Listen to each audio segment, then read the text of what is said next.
Welcome, everyone, to the Front Row Dads podcast. I'm your guest host for the day, a front row dad, myself, Matt Drinkhahn, and I am here today with a special VIP member, Mr. Michael Chu. Michael, tell me what's great about your day today, my friend. Well, other than getting to speak with you. Yes, other than that, obviously, that goes without saying, yes. Other than that. Yeah, I feel like you're teeing me up to say how excited I was to speak with you. A big focus of mine this year has been tracking my sleep, and I got a great night's sleep, so that always starts off a good day. And we are on a dad's podcast. Something I've been focusing on this quarter is not jumping right into my normal morning routines, but for the first 15 or 30 minutes, just being present with Presley before she heads to school. And we just got some good time just hanging out a little bit this morning. So Oh, man. that's been the highlight of today so far. What is a little hangout time with Presley? What does that look like or feel like for you, Mike? If what the feels like part, it feels like it feels like it fuels my entire workday, right? I think for many parents, kids in many ways are our why, or that whole concept, like why we do what we Hmm. do. It feels like it fuels me, but it also, I can be very serious. I can A-type, Capricorn personality. I can be a little serious. I think it reminds and it instills some playfulness in me to start the day. What does it look like this Hmm. morning in Hmm. particular? I was watching Spidey on the couch while cuddling with her Nice. while she was watching a little Spidey. Sometimes it's coloring and all types of other things. But this morning in particular, we spent 15 minutes cuddling watching Spidey Awesome. on TV. Awesome. Yeah. So today we're gonna focus on being a dad, of course, on this podcast. We're not Mm. gonna go and talk about all your accomplishments and accolades and how you're a national champion multiple time in martial arts and all of the business and the hundreds of thousands of people being impacted there. But we'll save that for something else. Today, it's all about being a Yeah. dad. Yeah. And I want to dive right in, Mike, with a question just to give Yeah. you a sample, give the audience a sample of who you are. What are three things about being a dad that you might be able to share with our audience? Three things. Yeah. Well, what just came through me as you shared the part about we're not going to touch on all the Mm-hmm. accolades was it was really refreshing for this reason. I think those accolades also are what made it really hard for me to want to be a dad enthusiastically. So that's the first thing I'd start with. The accolades created this um, this personality, this identity for me growing up in an Asian family or achieving or grades or whatever it is that you want to point to. I felt like I always had to achieve and be perfect, Mm-hmm. right, at times. And as I was getting closer to becoming a dad, it freaked me the F out. And what I have later discovered is that I actually did not believe it was possible to be a great dad. Like, it felt like a game that was not able to be won. And so I ran from it. I got really scared from it emotionally. So that's the first thing I'd start with, is that being a dad for quite some time scared me because of the other accolades that you spoke of. Number two, I always thought growing up, if I was going to have kids, I really wanted to have a boy. Yes. For whatever reasons, I think many dads do. And the great Lord blessed me with two girls. And it has been exactly what I needed in the world. And I don't want to say learned to, but I have fallen deeply in love with these two in ways that I thought maybe at one point I would have needed to have a boy to have experienced. And then number three about parenting, um, I grew up around and I lived myself many years with anger around alcoholism and heavy people pleasing.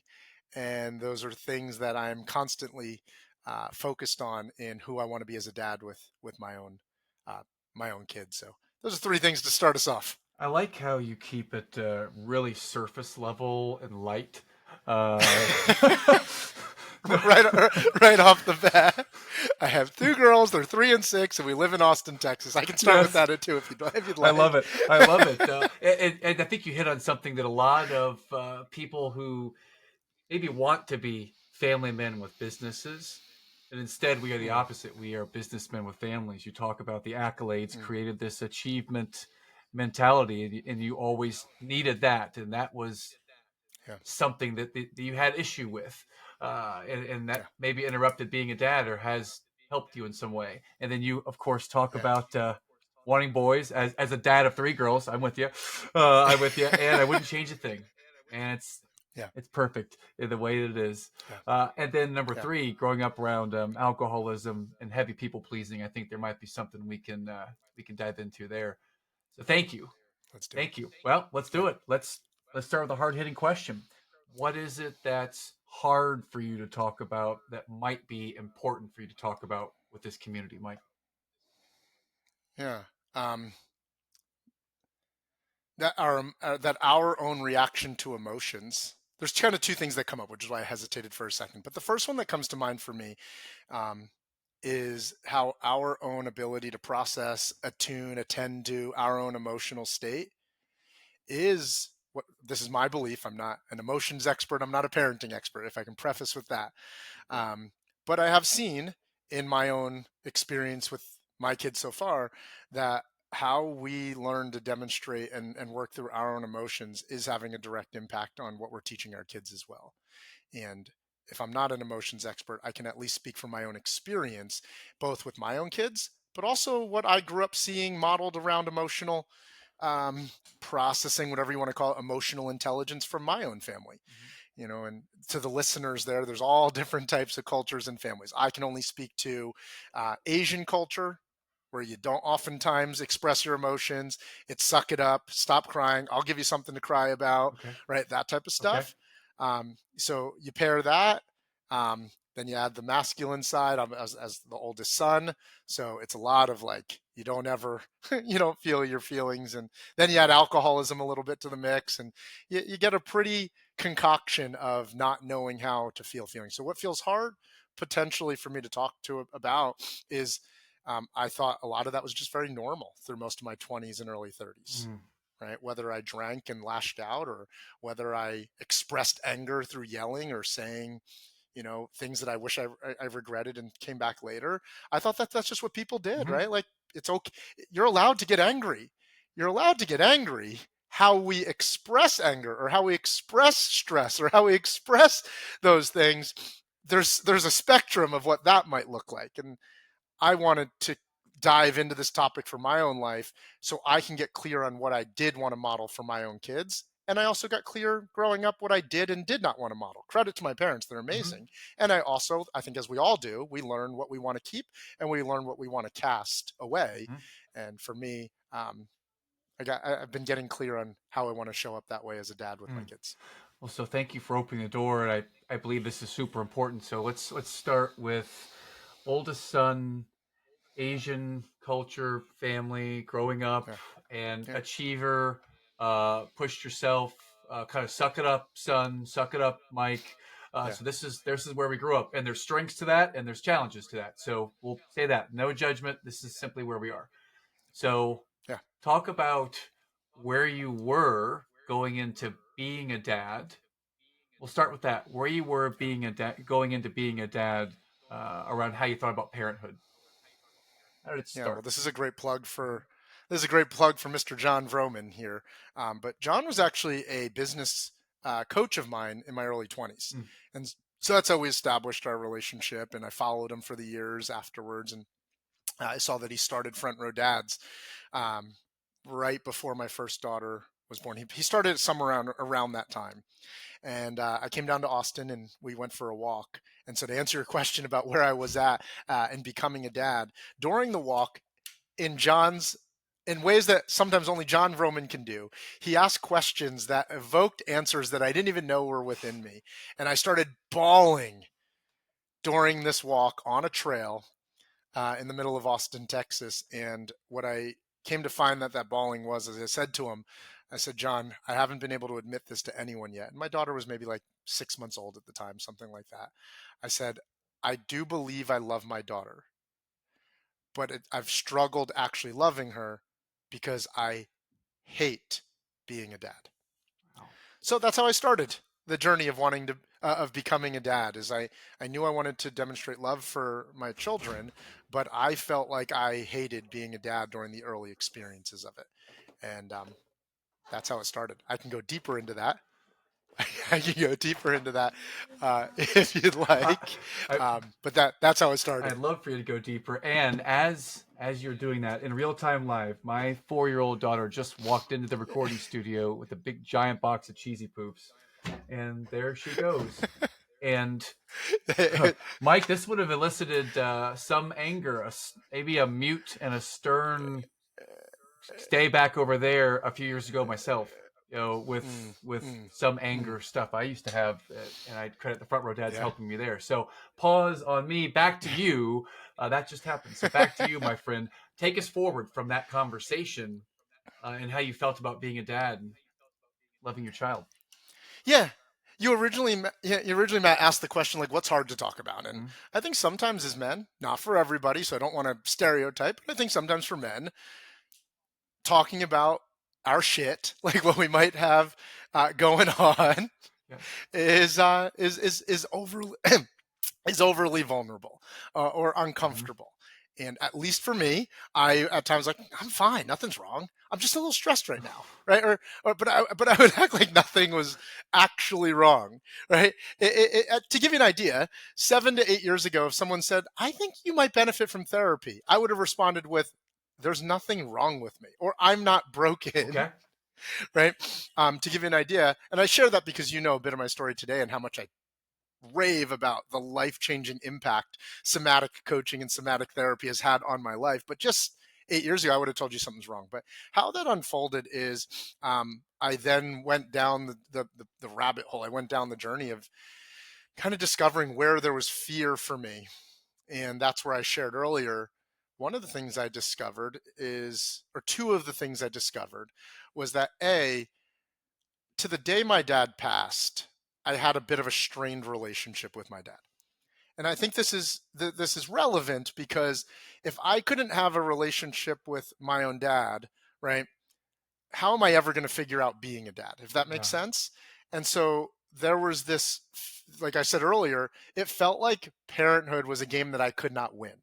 And I grew up in a sport where you were either a winner or a loser, right? I grew up doing martial arts. And so to me, I had this paradigm of win, you're awesome, lose, you're a loser, you're a failure, right?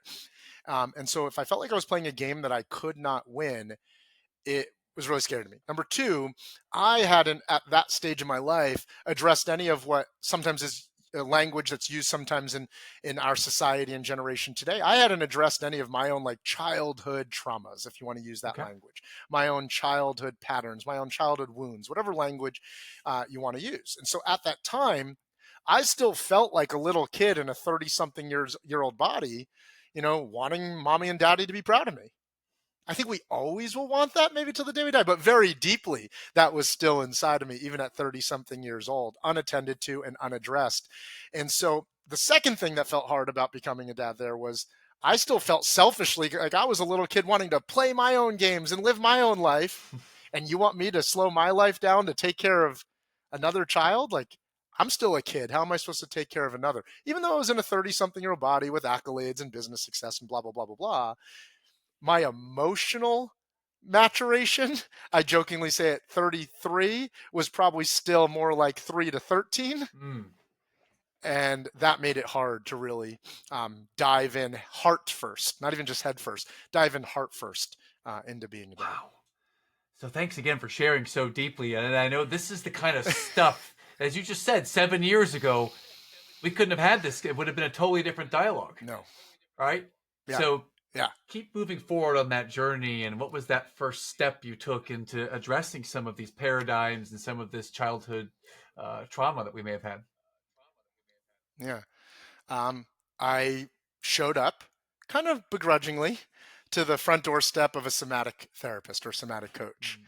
Mm. All I heard was the word therapy. That's all I heard. I didn't know. I didn't even know what somatic was at the time. So all I heard was therapy, and so I showed up with resistance and a little bit of ego. Me and my somatic therapist laughed to this day because I showed up with a bit of like I've been through Tony Robbins stuff, and I've done Landmark, and I've read John Maxwell stuff, and I've read. Yes. So I showed up with all the stuff I knew. Yes. But what I later discovered is that somatic coaching is getting you out of your head and actually into your body. There's a lot of concepts in that world of like the but the mind forgets what the body remembers. And so you might forget in your mind that there was a time your dad lashed out on you because you lost the remote. Mm. Your brain forgot that 5, 10, 20, 30 years later, but your body keeps remembering it. And every time you feel like you screw up or you forget something, you notice that you feel the stress, anxiety, tension on your body, right? Your body remembers what the mind forgets. And so that's what started for me a life changing journey, which was really accomplishing two things. When I have big feelings and emotions, people pleaser, scared to give my truth, or um, failing, right? Fear of failing, or I'm just never going to be good enough. Like when I have those emotions, how do I actually develop a tool belt of skills, just like going to the gym, Mm-hmm. right? You build muscle. How do I build muscle to have emotional fortitude? Mm. And I don't mean fortitude strength of like, I don't need to feel this anymore. I actually look at emotional fortitude and strength now as I know I have the tools, strength, and resources to let myself feel all of this and not be afraid of the fact that I'm feeling really angry right now. In the past, I used to think emotional strength was I can shove this down and show up and still show up and be great. And so that was the first thing. And then the second thing that happened from this journey is I got to address and unpack. And if you want to use, which can seem woo woo maybe to some people, maybe you, a listener right now, feel like this language woo woo, but maybe you don't as well. But the second thing that allowed me to do is start to heal some childhood stuff, if we want to just call it that instead of traumas or heal wounds or whatever. But it allowed me to heal some childhood Mm. stuff. Okay. And when I say childhood stuff, like things that caused me to feel like I was never going to be good enough, or my dad would, maybe never love me, or my mom, right? All that type of stuff. I started to address that just to allow me to know myself more fully, love myself more fully. And if we believe in any way, shape, or form, we can't pour from an empty cup. Well, if I can fill myself up more fully with my own love, what can I now give my kids? Mm. How can I react to my own emotional states in as a demonstration and as a model for my own children, even at 1, 2, and 3 years old, even at a young age. So, Amazing. You've given us a wonderful canvas here to paint a masterpiece. Let's go to the first thing you said, the journey of when you have big feelings, and then you name mm, possibly failing or scared to give your truth. When you say yeah. big feelings and there's a tool belt of skills that you've developed for emotional fortitude, Mm, can you help us with one of those tools that may be able to serve some of us who yeah. have these big feelings? Like myself, for example, with Yeah. 3 kids, my big feelings sometimes are probably similar. The anger, the Yeah. frustration that it's not perfect, that they don't understand the rules, or that they'd hit each other, whatever. Yeah. Big feelings, tool belt of skills. What can we learn here, Yeah. Mike? Well, I'll tell you what my tool belt used to be Oh, to relate to nice. possibly any listener who maybe is in that position. My tool belt used to be work more. My tool belt used to be look at all the things I've accomplished. My tool belt used to be shove it all down and say I'm fine. And then even on a more destructive path, if that started to boil up, the tool belt used to be alcohol. The tool belt used to be porn, strip clubs. The tool belt used to be party until I black out and can't remember. And then at the most destructive, the tool belt used to be, while drunk oftentimes, express any emotion that was there through verbal expression, like yelling, saying vile, vicious things, um, threatening people that I love, and some of the lowest moments of my life while drinking or not knowing how to process my emotions was oftentimes hurting the people that I love the most with my words and threats and things like that. So that's what my tool belt used to be, Wow. for whatever that might be worth. The tool belt today, if I can simplify it down into 3 simple steps, but like building a muscle, Yeah. right? You can bench press the bar, but then you want to start adding weight to it. You want to start getting reps under the bar. So the simple steps itself are just the initial steps, but then practicing it and building the muscle is another thing. Yeah. The way it was taught to me is simply stop, drop, and roll, right? So what do we do in school when we learn a fire drill, right? We learn stop, Hmm. drop, and roll, right? Well, a lot of times as human beings, when we're having big feelings and big emotions, I don't know about everyone listening, but for me, a lot of times it feels like my emotional nervous system is on fire. I feel tense, or I feel hot, or I feel right. I feel a pit in my stomach, or I feel rage, or whatever it is. And so the way it was taught to me is that just like you would learn in a fire drill, if something's on fire, you stop, drop, and roll. Well, if my nervous system feels on fire, out of whack, etc., I'm going to stop, drop, and roll. Now, easier said than done when everything's calm and we're normal conditions Mm-hmm. versus when our kids are pissing us off, or our partner says something, we're thinking about work, and we're trying to also do something different in practice. But here's stop, drop, and roll. Stop is first slowing down to just ask maybe a simple question to yourself, like, what am I noticing here? Or maybe just take a deep breath. I love this phrase or this quote. We are always one good deep breath away from a completely different emotional experience. We are always one good deep breath away from a completely different emotional experience. So stop is just doing anything to kind of like detach yourself from the trigger, if you want to use that language. Step into a different room. Just say, hey guys, I'm going to step away for 5 minutes. Maybe you're in the room, maybe you're in the passenger seat or the driver's seat, and you just say, guys, I need quiet for a minute. And I'm just going to breathe, right? Or I can just ask, what am I noticing? So that's stop. Now, what's drop? As you start to notice, maybe what am I noticing? I might say, I feel really freaking angry. Or you may say, I don't know, but I just feel like I want to freaking scream. Or I want to, right? Mm-hmm. Cool. I'm going to drop and let myself acknowledge that, because we've all heard phrases of like what we resist persists. Well, emotionally, that's what many many humans do. We resist the fact that we're feeling it. So when I drop, I go, yeah, I am just feeling really angry right now. I might need to say that to myself, not even to anybody else. If I can say it to somebody else, that might even be better if that person's ready to listen and hold space. But if not, if I can learn to even do that for myself, for me, I have found closing my eyes and dropping helps, right? Because closing my eyes gets me out of what's going on in the external world, and it gets me into my internal world. So stop might look like, okay, what am I noticing? Breathe. Drop might be, yeah, the truth is, I love this phrase. I do this phrase a lot. The truth is, I don't know what I'm feeling, but I do know I feel really angry right now. Or the truth is, I don't know why I'm feeling what I'm feeling, but I feel a lot of tension on my chest right now. Because sometimes we can't name the emotion. But if we can just notice what we're feeling on our body, my shoulders feel tense. I just want to clench my fists. Yeah. The truth is, I don't know why I'm feeling what I'm feeling, but I definitely know I just want to scream right now. Mm. And you can just start giving yourself a little bit of grace, space, acknowledge what it is that you're feeling. Because if what we resist persists, then the opposite holds somewhat true as well. We can't heal what we don't feel. We can't process, right? The only way through is to go to it, so to speak. And so that's what I'm doing now when I drop. I drop and I just let myself like acknowledge and be with whatever it is that I'm feeling. And last thing I will say to that part, and then we'll go to the third step. Why I love that phrase, the truth is, I don't know why I'm feeling what I'm feeling, but I am feeling blank, is a lot of us try and conceptualize our emotions. Mm-hmm. And you don't conceptualize emotions oftentimes. You feel them. Yes. Feelings are meant to be felt, right?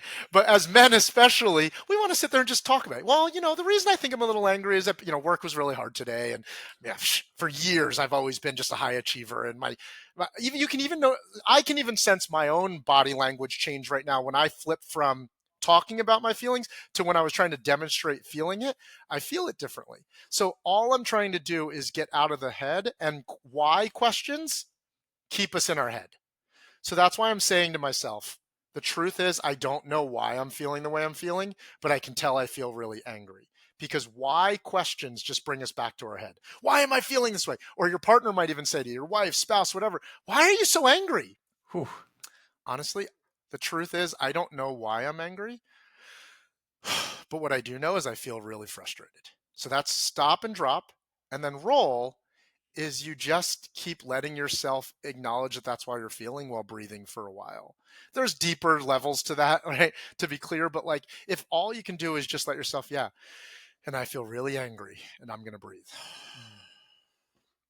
I still feel, the truth is, I don't know why, but I just feel so much tension on my chest. I just want to wring my daughter's neck right now. And I'm going to breathe.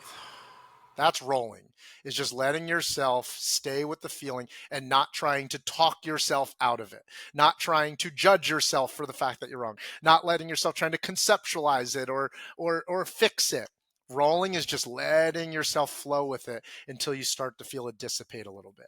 And sooner or later, it either dissipates and actually goes away, or it moves into what the actual thing is. Sometimes anger turns into sadness. Mm. Like, I just feel like I can't get this right. I feel like I'm letting everybody down. And I'll stop after this phrase because I feel like this could become its own masterclass and workshop on this podcast. But one of the biggest lessons I learned as someone who had a lot of anger is my way of expressing emotions. This little phrase helped me become more curious with what I was feeling, and that is the following.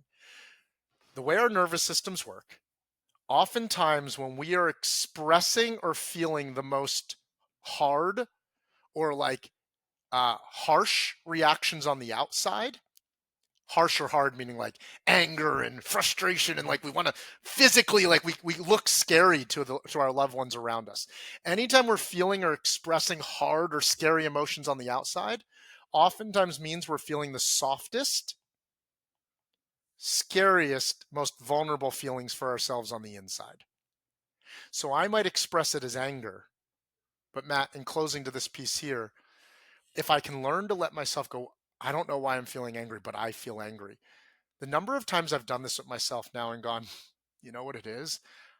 I just feel like I can never get anything right with my girls, or I just feel like I'm letting everybody down, and it just feels like it just feels like I'm failing all of you. Or just for me, I always oftentimes goes back to, it just feels like I'm never going to be good enough. It just, I don't even know what the point is. And if we can get to what it really is, now we can talk about it. Now we can address it. Now we can acknowledge it. But we've softened up. We've softened up the scary. And as men in our households, we can scare the little ones and our partners with how we express emotions, even if we're not violent, even if we're not verbal. Just when we walk in like this, right? If you're listening to the podcast, I kind of boosted up my arms and my chest. Even when we just walk in like that, we can scare those around us. And I believe, this is my belief, I believe as men, it's our job to allow those around us to feel safe. And we oftentimes don't do that with how we express our own emotions. So I'll put a pin in that one for now and see where you want to take that. Wow. I'd like to affirm, as someone else who also has always identified as achiever, overachiever, and that's been a way to fill many emotional voids. Didn't know that until later, right? Yeah. When you say Yeah. that these emotions that are the harshest, what it really means inside, it might mean something that it's softer and we feel like we're not enough. Yeah. That really connects. And I have felt that in my own experience with therapy and with coaching. And Yeah. thank you for sharing that. I'd love to go back because you did just give us a master class on stop, drop, and roll. That was awesome. Yes. Yes. It wasn't Yeah. this way on day one or month No. two. Can you take it back? What did No. it look and feel like when you were first trying this? And give us a little bit of the progression of what your experience was. Yeah. Well, as a man who oftentimes does not like to ask for help, I can say this is that because I was 30 with the emotional tool belt of a 3-year-old, I don't know if I would have ever gone down this progression without the professional support of another. For me, that was a somatic coach, somatic therapist. So if I can preface there, a lot of the work I was doing initially was in a chair, on a couch, in a room, in a Zoom room with a professional. Okay. So that's the first thing. The second thing is, I remember early on in some of my somatic emotional work, feeling like it wasn't working, feeling like I didn't get it because I was trying to get it, right? And by get it, if you're listening, I'm pointing to my head, right? I was trying to get it conceptually. So sometimes my somatic coach would say, "Well, what are you noticing, or what are you feeling?" I'd be like, "Well, I just know that I'm always going to be kind of like a little bit on edge because that's the way my dad was," or something like that. And I would say, "Can you just tell me like kind of what to do about it?" And I was like, or I would be like, give me the action steps. Tell me the strategy. Yeah. And you want to talk about frustrating as like a let's get shit done type of achiever? She'd go, well, how about we start here? Tell me what you're feeling on your body. I'm like, I just told you. I think I'm just a little like wound up. And she goes, no, like, what are you actually just feeling right now in your body? And so you want to talk about frustrating is I was always trying to bring it back here. And so that's what the early progression looked like, is that I so often wanted to push the conversation back to, I can explain this. I can conceptualize Mm. this. I can tell you about this. I can tell you a whole story about why I'm angry. And then I'd start to justify it. Mm. All along, though, I'm robbing myself of the true gift here. And that is the opportunity to actually just feel the feeling. And I believe this today, now after 6 years of this type of work, we're always being given like an emotional test. And every time we pass up or fail the test, it'll come back another day, another week, another month to see if we're ready for the test again, right? And that test could be every time things don't go your way. That test could be when if you like your family to be on time for things. That the test could be when someone challenges you, a kid challenges your authority, right? Well, every time you don't pass the test, you fail the test because you don't stop to just let yourself feel it, it's going to come back to us another. That's a belief of mine. Or I can take the gift right now and go, yeah, I'm going to let myself feel this right now. And so that's what some of the early progression looked like, is someone coaching me out of getting out of my head and learning the muscles of going, I don't know. Like, Matt, in the first 3 to 12 months of doing this, I rarely could name the emotion, to be Mm. clear. Sad, anger, frustrated, jealous, all that. I would normally just say things like, I don't know. I just feel really tense. And she'd go, good. Can we feel that? She goes, where do you feel the tension? I go, in my chest and like in my arms. Like I just want to squeeze my fist. Okay, cool. Let's just feel that. Get out of your head and just feel the tension. I go, okay, I can do that. And she goes, and breathe while you're doing it. She would always remind me, and breathe while you're doing it. And then I go, okay, I don't feel the tension in my arms and back. And that's what the progression looked like. Just learning to step one of stop, drop, and roll. Stop. Step one is being able to at least just get aware of what you're experiencing. And it might not mean naming the feeling. It might mean just going, I just want to yell, or I just feel really sad, or I just feel like I don't give a shit right now. I don't want to deal with any of this. Cool. Can we just stop and let ourselves go? Yeah, I just feel right now. And all I was learning in the early progression was that I didn't have to judge what I was feeling. I was Mm. allowed to feel what I was feeling and feel it. And I can blame and justify the reasons why that was never conditioned within me. Asian upbringing, don't feel your feelings. Oldest son of 3 kids. So when my younger siblings were maybe feeling what they were feeling, my mom had to attend to them. And so it was like, be the older son, be helpful. I can go through a ton of stories about why I think I never learned to do that. The truth is, at the end of the day, there's no one to blame other than that. I never developed the skill, and my commitment, kind of how we started this conversation, my commitment to learning these skills now is because I want to allow my kids to feel their feelings. Because I'm also of the belief that when we don't feel our own feelings, what we resist persists. What I think a lot of people don't say about the rest of that quote, what we resist persists until it expands and one day explodes, right? We Mm. resist what we resist persists until it expands. Now we're just an asshole. Now we're always angry at people. Now we're kind of right until one day it explodes. And I Yeah. have proof of that in my own life, at least, Yeah. because the explosions were what I talked about earlier: punching walls, yelling at, threatening people, and I don't want to live that in my own life anymore. And I definitely want my kids to know, and my fiance Kayla, I want her to know that all the feelings she's experiencing are welcome, and we can hold space to feel them uh, in this household, at least. Mm. Ah, I love you for saying these things. It's such a good place to hear someone who is also an achiever who Yeah, shared that they've been able to work through the idea that they can think through everything. They can solve everything with their brain and not listen to the body. And yeah, to see where you've taken that and how you've been able to express that to us, I really appreciate you for sharing that. Uh, yeah, yeah, when you talk about being an achiever yeah, and someone that can also feel So you're a recovering perfectionist, and you're Yeah, someone that can also feel and give yourself patience and grace. How yeah, how are you able to do that now, Mike? 7 years after starting to practice this, is it easy for you? Is it still very challenging? And there could be a relapse. There are relapses. Talk yeah, about what that's like today to be that achiever and someone who is yeah. patient and graceful. I'm going to speak to one thing first, really quickly.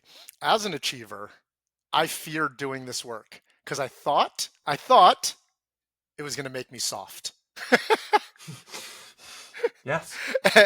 And I believed that being soft would make it harder to achieve and succeed. And I just want to address that in case any listener feels that way potentially.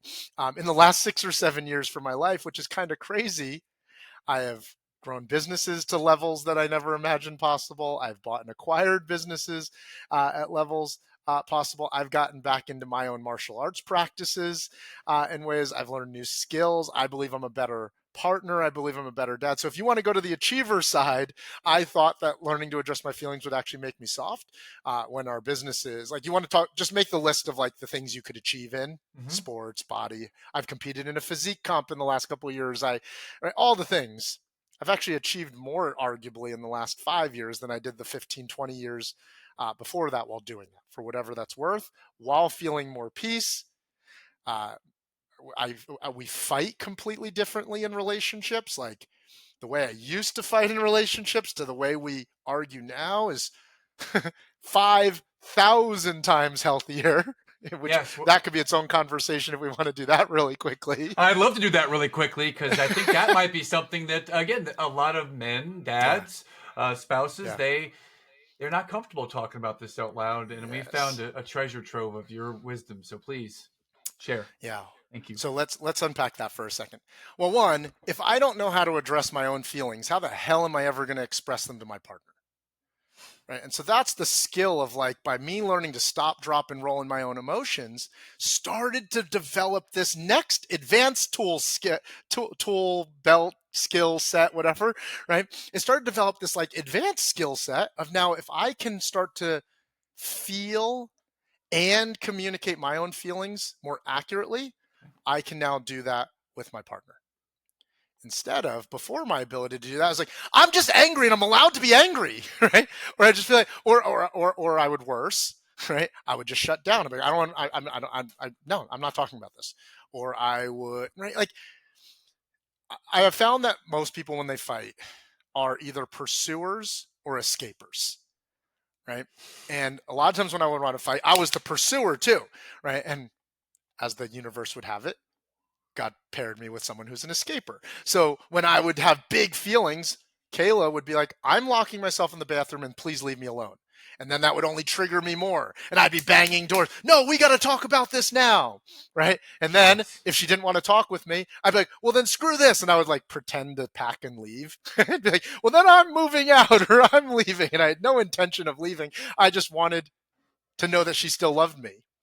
But when I was able to develop these tools and know that I am loved, and even in these scariest moments, that I can calm my nervous system, it has completely changed the way we fight. I can look you in the eyes and say 99.9% of those patterns in how we communicate in our hard moments now have completely changed. Now that's my feelings. But I also think the other side of how this has changed how we communicate and fight is when my partner's having her own big feelings. By doing this work, I was able to see that a lot of times when I felt scared, angry, jealous, bitter, whatever, it was a 7-year-old version of me, a Okay. 12-year-old version of me, a 9-year-old version. So now I have this favorite childhood picture of Kayla. She's so cute. She's 7 years old. Right? I love her, right? Whenever Kayla is feeling angry at me, she wants to shut down. The first thing I've triggered and pattern, like, conditioned my brain to do, is actually just see that cute 7-year-old Mm. feeling like she's really, like, not good enough, or she's not feeling heard by her mom, or she's not feeling heard by her dad, or she's just feeling whatever. Like, but by slowing down and not seeing the 30-year-old version, but seeing the 7-year-old version, it's caused me to stop trying to talk out our feelings, right? And what I mean by that is I used to go back to the why. Well, why are you feeling what you're feeling? Why are you so angry at me? What, like, I didn't do anything wrong. Like, I don't get it. No, now I'm able to just sit down, sit by the bedside with her, give her a big hug and go, I don't really need to know what it is you're mad about, but I can tell you're really upset. And as she just melts in my arms, she'll start crying oftentimes. And we've all heard as men, our women don't want us to fix them or solve the problem for them. Mhm. They just want to know that we're there, or they just want to feel heard. And so these skills have allowed me to go, Kayla, you can yell and be as angry as you want. Just know that I'm here. I'm you can yell and be as upset as you want, and I see that you're really upset. And just helping her feel seen, right? And there's a whole nother conversation that Tony Robbins teaches about how the feminine will challenge the masculine in their hardest moments. And all they're wanting to know is that a masculine's going to stand there and go, you can yell, hit me, you can say the meanest shit to me. And I just want you to know I'm not going anywhere. I love you. And you can cry, you can yell, but I'm going to be here for you while you feel angry or while you feel sad. And so it's completely changed the way I express my emotions to her, but it's also changed the way I'm able to just be there with her. Because a lot of times when one person's angry, it triggers the other person. Oh And they're yeah. like, now they're fighting. Now everybody's Yes. angry. Yep. And it's like, why has this become about you? I was just upset about something. I think we've all had a fight like that before. I'd like to make an Bingo. assumption. Yes. And so I've learned to, what my therapist has taught me, I've learned to put my beer on the shelf when Kayla's having her feelings. And that's just an analogy of way of saying, I might have feelings about this, but that's going to go on the shelf for now. And I'm going to come back to that later. And right now I can just be here for Kayla's feelings. So it is completely transformed and changed the way not only I express my own feelings, but the way I communicate in partnership and relationship. And then I can demonstrate that to my own kids, right? As well. They can see me doing that. And when they're upset, I can kneel down next to Presley and go, I, I can't pretend to know what you're feeling or what you're mad at, but I can tell you're just really frustrated. And it's crazy to see a 3-year-old Matt go, I'm not frustrated, it's angry, because we've trained her to like, we've let her know that it's okay to feel her feelings, right? One of the last fights I ever got in with my dad, um, my daughter was crying in the back seat, and he said something along the lines of, enough crying, no more crying. And I remember I stormed over, I was like, Dad, my kids are allowed to cry. And I'm sharing this story because I'm proud in the way I want to raise my kids that anytime me or Kayla or a grandparent or an aunt or uncle says, stop crying, they both look at us and they go, I thought we're always allowed to cry. And then we go, you are allowed to cry. Tell me what you're feeling. Right. And it's just been demonstrating to them that feeling feelings is strength. Feeling feelings is health. It doesn't mean something's wrong with you. So Wow. Absolutely amazing. I am over here, just my jaws dropped, and I'm feeling that we've had the chance to drink from the fountain of youth here. You've given us something that can help us to be better dads and help us to yeah. start first, not trying to change them, Yeah. and working on ourselves. It all Yeah. starts here. That's Yeah. been amazing. I'm glad you Yeah. went down the rabbit hole with us on so many things today. And I was prepared to go back to the very beginning of our conversation and unpack some of the childhood stuff. But we stayed with big feelings, and it's been a Yeah. masterclass, and we're grateful. This has been I great. can answer one of the last questions more briefly. Like muscles, if you don't use it, you lose it type of feeling. Okay. And you just said something in kind of as you're moving towards a summary, you were like, as we work on our own feelings, we impact all those around us. So for me, when I first started emotional somatic coaching and therapy, I was going like multiple times a week. I was going weekly, but even today, I don't go that often, but I'll still go monthly. I schedule a recurring monthly or every other week appointment to this day. Even if I used to think therapy and that type of work was for like when shit's on fire and life's coming to an end and you're about to get divorced or like whatever, I used to think that's when you go to therapy. Yes. I go regularly now because I view my emotional state like a muscle, right? Like if I don't keep practicing it, I'm going to lose it. If I keep practicing it, it's only going to get stronger. And so that's what it looks like today, 6, 7, whatever, 5, 6, 7 years later. That's what it looks like in my life today is continuously getting support there, but also why I don't need to go as often is I now have the tools in my own everyday life to demonstrate to myself that I don't just conceptually get this stuff, but that I can practice it in the moments when I'm feeling stressed, when I'm feeling anxious, when I'm feeling angry. I stop, drop, and roll myself still to this day. So that's Still what it to looks this like day. more today. Yeah. Still a practitioner. Love to hear that. Yeah.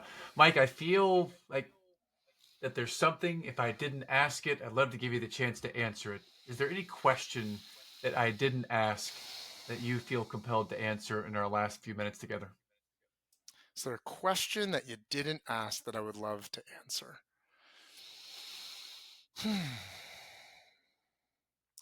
I feel like we unpacked um, the majority of it. So I don't know if it's a question you didn't ask, but it would maybe just be like a final piece to bring it full circle on the big feelings part. Um, it amazes me still to this day, being someone who for 30 something years thought feelings were something that you didn't feel. When I first met Kayla, Matt, she used to laugh that I would have this phrase with her where I would go, I'm not stressed. I'm just kind of having a lot going on right now. Like I would avoid the fact that I had feelings that much that I would say, I'm not angry. I just don't like what's happening. Like that's how much I ignored feelings. I would say things like, I'm not sad. It's just kind of yeah, a lot. The movie's kind of crazy. Like, so I'm sharing that because it still kind of amazes me um, how not only we can learn how to feel feelings in our own world, but like if one of my kids um, falls and hurts their knee, the way I grew up, I would say things like, "What? You're okay. Come on, get up, be strong, or stop crying. We're in public, or whatever." Mm-hmm. And that's, I think, before this type of work, that's probably the type of parenting I would have gone about. And I'm not judging that type of parenting, right? But the part that amazes me is I thought that type of parenting would get the kid to be okay faster. From my own 6 years of studies so far, if I just stop and go, "Ooh, wow, I could see that would probably really hurtful," right? "Ooh, did that scare you or did that hurt more?" Right? 'Cause sometimes when we get hurt, we just get scared. Like I didn't know the door was going to hit me in the head, right? And so when I just stop to acknowledge that kids have feelings, it's so crazy how one of my daughters can go and they're bawling, they're yelling, they're rolling on the floor. And I go, oh, I could see how that would, I'm guessing that hurt a lot. Or did that more scare you? And she just goes, it scared me. And all of a sudden her body calms down because I let her feel seen for what she was feeling. It scared me. And I go, yeah, I get why that'd be scary. Daddy hates when things hit me out of the blue and I didn't see it coming. And all of a sudden, she just pops up and goes, "What's that? Is that a Barbie?" Nice. And Oh. so, to put a bow on it, the gift I believe we can give our kids is the gift we can give ourselves is that sometimes we think we're fixing the situation by trying to fix it faster. But you tell a kid that they're fine, suck it up. Sometimes they stay in their temper tantrum, from my experience, Mhm. longer versus just slowing down and going, yeah, that probably made you really upset that you had to share your toy, huh? Yeah, I don't want to share. Daddy hates sharing too sometimes. Yeah, can we go play with that? Right? And they just move through it so much faster when you just actually acknowledge and hold space for what it is that they're feeling. But in closing, I wouldn't be able to do that if I didn't also learn how to address my own feelings first. And that's where the skill and the muscle and the tool belt of being willing to address my own feelings has had a direct impact in my own peace, my own achievements too, Mhm. my own relationship, but also since we're on a dad's podcast, in how I parent as well. Thank you, sir. Mike, this has been amazing. Where might we find out more about you or connect with you online? Is there a place we can follow you and learn? Yeah, Instagram's probably just the best place to follow. The handle's just Mike 2 underscores Chu Chu. You can find me on Facebook as well, Michael Chu. But Instagram's probably the best place. Mike 2 underscores Chu. If we were to follow your Instagram account, will we see this wonderful acting class you just put on a second ago? Because you did a great 6-year-old and a dad. That was amazing. Uh, no, yeah, I I love you. probably could. I probably could or should start doing that, but you won't see a ton of that. You'll probably see a little bit more business stuff, a little surfing, some martial arts, and probably like once a week or once a month. I probably do put out some sort of video about my own emotional processing too, but I don't act it out, and that might be entertaining. Yeah, I love that you can play all in. You can be playful. You can be serious. You've done the work on you. Yeah, It's not just a thinking game. It's also yeah. thinking and feeling, not one or the other. And it's not Mm. soft by learning how to be with your feelings. It's actually a sign of real masculinity and real strength. So we'll close with a question. What does it mean to be a front row dad to you, Mike? Hmm. There's obviously the tagline of not a businessman who happens to have a family, but family men with business. And I think that resonates with the type of person that John and the community attracts. But it means to me a type of man who wants to lead by example. And you put me on the question with this spot, so it is not prepared. Um, but the type of man who wants to lead by example for his significant other, for his kids, by playing all out in all the areas of their life.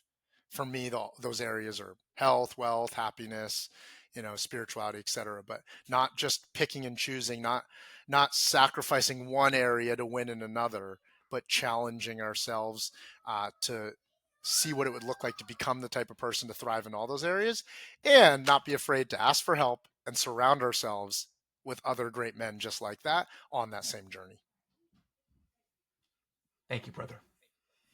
Thank you. Thanks for having me.